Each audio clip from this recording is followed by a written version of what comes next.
آپ کو اہم خبر سے آگاہ کر رہے ہیں۔ چیئرمین پاکستان تحریک انصاف کی نااہلی کے بعد فیض آباد میں تحریک انصاف کے کارکنان کے احتجاج کا معاملہ، کار سرکار میں مداخلت، پولیس افسران پر حملہ، اقدام قتل کے تحت پی ٹی آئی کی مقامی قیادت پر مقدمہ درج کر لیا گیا۔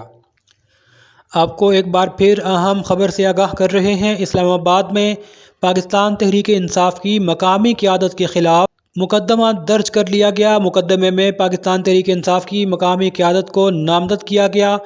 مقدمہ پولیس کی مدیریت میں درج کیا گیا، جس میں کہا گیا کہ پی ٹی آئی کے کارکنان نے پولیس اہلکاروں اور افسران پر قتل کی نیت سے گاڑی چڑھانے کی کوشش کی، کار سرکار میں مداخلت کی۔ آپ کو اہم خبر سے آگاہ کر رہے ہیں۔ پاکستان تحریک انصاف کی چیئرمین عمران خان کے نااہلی کے خلاف احتجاج پر تحریک انصاف کی قیادت پر مقدمہ درج کر لیا گیا۔